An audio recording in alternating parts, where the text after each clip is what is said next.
Expiration date control in Simpra inventory. You can check the expiration dates of your stock cards in Simpra inventory. There are a few issues that should be known before the related process. Firstly, this control cannot be cancelled again for stock cards whose expiration date is activated. Secondly, after the expiration date is activated, all transactions such as purchase, transfer, waste, production, and counting of the related stocks should be done according to the expiration dates. Now let's start our examples on the subject. First, from the stock card section, in our milk stock card, we will do the activation of the expiration date. After calling our stock card, when we press the three dots and come to the Edit field, we can see the detailed entry at the bottom of the Detailed Entry section. Expire date control is enabled parameter must be activated. In the shelf life section on the left, you can enter the shelf life of the related stock card after production.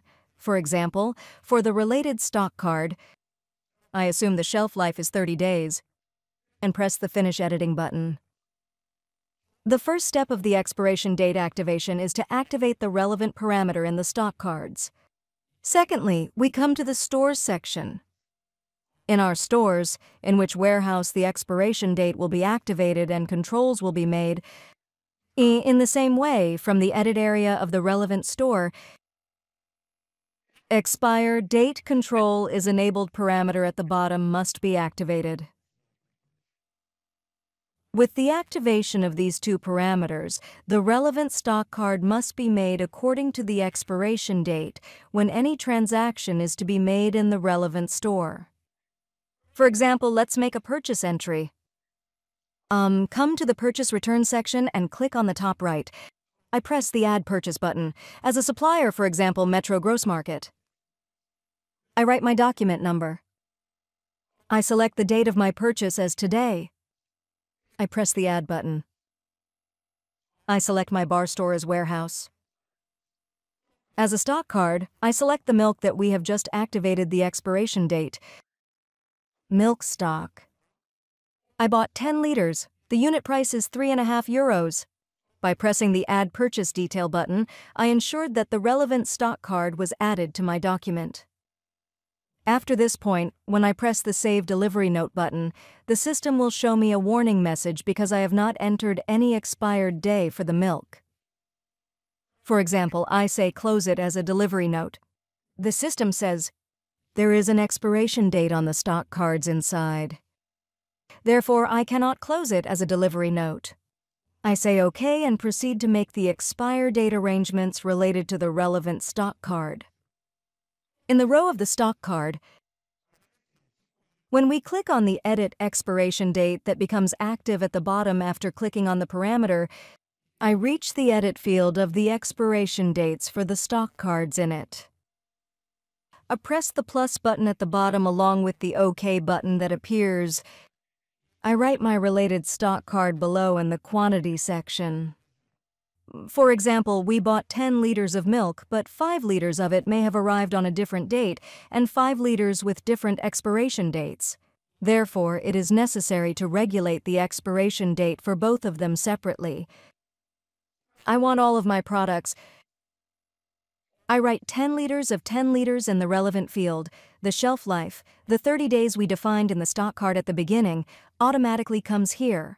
If I know the product's production date, I can select it here, and if I know the expiration date, I can select it here.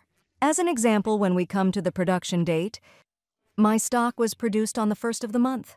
Therefore, when the system calculates the expiration date, we'll add the shelf life time to the production date and bring it to me as the 30th of the month. After completing the relevant adjustments, click on the rightmost. The moment I pressed Stock, Expire Date Editing is now complete. After closing my window, when I close it as a delivery note, the system will no longer give me any warning. The stock card that we have entered the purchase entry, when I go to the Stock on Hand module, At the top of the Stock on Hand module, I can now see my stock card that I have purchased in the Inventory Goods with Expire Dates section, and it happens to me here that the relevant product has 13 days of shelf life left. Secondly, let's try a transfer entry. Again, I come to Transfer from the Stock Actions section. I add the transfer data. Sender store bar. Receiver store. Kitchen. My transfer date will be the 18th. Then press Add. The stock card is milk in the same way. I transfer 5 liters of 10 liters in quantity. I add it. In the same way, when we activate the parameter next to the relevant stock card, the expiration date section becomes active again. When we click on it, here, if we have stocks in different batches or according to the expiration date, all of them will come to us line by line in detail. In our case, we have a single batch number and a single stock with an expiration date because there is only one. I write my related amount. I am saving it. I also finish the expiration date arrangements. Now, as soon as we press the Save button, our transfer process takes place. Finally, let's see how our stock card with expiration date looks like in the inventory. Again, I come to the Inventory section from the Stock Actions section. I see the inventory of my bar store opened on the 30th of the month.